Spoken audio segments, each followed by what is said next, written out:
In this video, you'll learn about the truths of Singapore as seen and experienced by a local. So I'm right now at the Jurong Point bus interchange.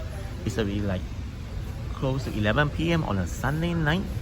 The first thing you all guys should know, or you should know, is that everything is so expensive in Singapore, even the bus, right?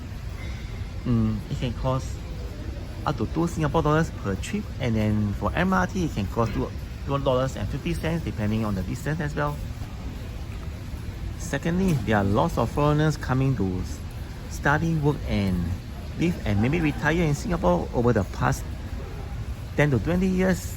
It's because they think Singapore is a very cool country, right? But actually there are some little things or some major things that I should warn you about, because although Singapore is a clean country, but you have to accept many things that are beyond our control. For example, there are too many foreigners and then you cannot control where they come from. I mean, they're coming to Singapore for a long time, you cannot stop them from coming. If you're unhappy, then maybe the Singaporean need to go to another country to live. You have to accept all these. They come from like Thailand, Vietnam, Laos, Philippines, Indonesia, and every one of them bring to Singapore their own culture, identity, their diversity, their way of living, their customs is all different from the Singaporeans. And even the Singaporeans do not go to their country, they have to like accept their custom because the foreigners live in Singapore and the Singaporeans see it. Next will be Singaporean women are generally big size and they often have the short hair.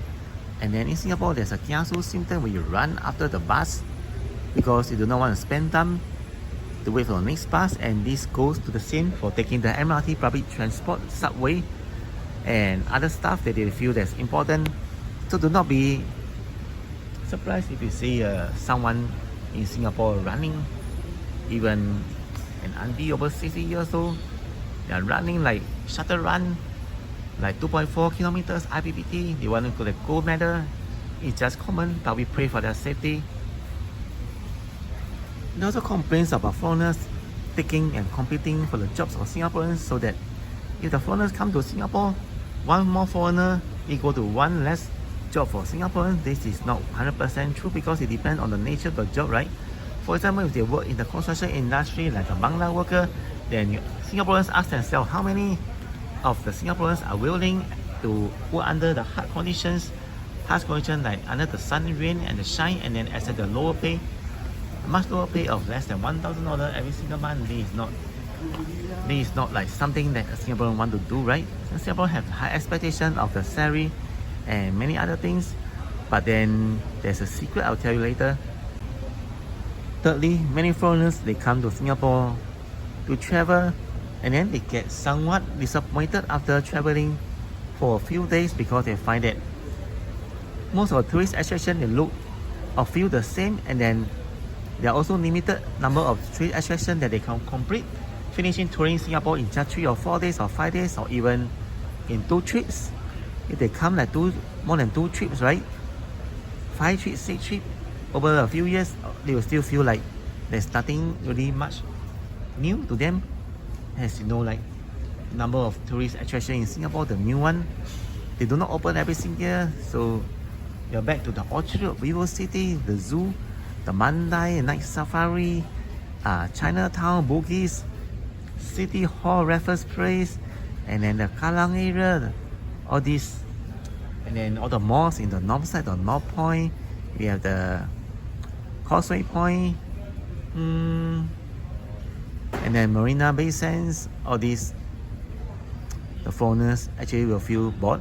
If I'm a foreigner, I also feel bored because everything is about the same after the second time. Next to be the dressing of the local women. Normally they are in t-shirt and shorts.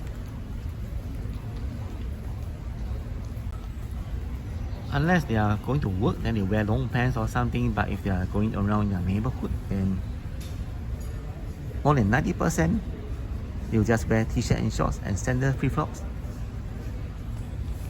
The reverse is also quite true, but then for Singapore men, they'll just wear a singlet, a shorts, a pair of shorts and slippers. Prices of the HDB, the flats in Singapore are actually quite expensive. Let's take a look at the 3-room HDB flat, which is like having 2 bedrooms and 1 living room, sold by lowest price. And then guess what?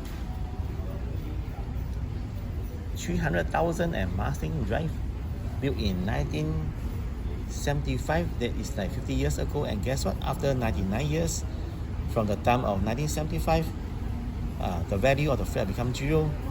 This is something that the Singaporeans, they feel like it's not worth buying a HDB flat. But then some really argue that HDB flat is not for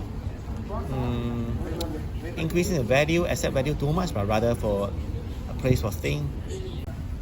So assuming that the average Singaporean is save 1,000 a month, which is 12,000 a year on wanting to buy a flat, right? A 3-room flat. So the flat price 300,000 divided by this 12,000, you get 25 years to pay up fully for the flat. And let's say they start to buy. I mean, this is applicable for those who want to pay the full cash. But then there's another scheme called the CPF, which is a forced contribution savings by the government on your salary. Then this figure will be lower. I mean, the number of years to reach this. But then for the average Singaporean, to save 25 years, to wait 25 years, and to buy HDB flat is something really far. They said they start to save up from 25 years old, so they work all the way. 25 years later, they'll be 50 years old, and then 50 years old, they can buy a flat at 300,000. This is a bit too low because the price will increase of inflation. Because due to inflation, the HDB flat will no longer be 300,000, but maybe 350,000. Then they have to wait another few years, and by the time they actually own a flat, they'll be over 55 years old and be a bit too old, right? There's also complaints about the public transport system, which include the bus and the MRT metro, that there are often breakdowns and delays. This is true, and sometimes the bus driver, they get into accident because they are not careful in driving. They actually knock the elderly pedestrian down, and the elderly pedestrian actually died. And even if you get on the bus, there's no guarantee that you definitely get a seat because it depends on the timing and the crowd. If you come to Singapore, you'll be shocked because you see that the Singapore guys and girls, they actually do not really have a dress sense. For the girls, they wear t-shirt and shorts. For the guy, it depends. If they're working, they'll wear long pants. But if they're in the neighborhood, then the high chances are they just wear the shorts and the t-shirt. There's also a trend of Singapore women just cutting short hair. Actually, this trend has been ongoing for the past 10 to 20 or even 30 years. It's a trend of Singapore women to cut short hair. I mean, there's nothing wrong with their own preference, but as a Singaporean guy, I just prefer someone who has, a girl who has long hair is more feminine, but actually depends on looks as well. It's just not the hairstyle. You actually find that Singapore girls are quite big size in terms of height. I mean, they're at least 1.6 meter and above. If you want to find a girlfriend or wife that's below 1.6 meter, it's actually quite hard. And even if you find one, they're actually not very slim.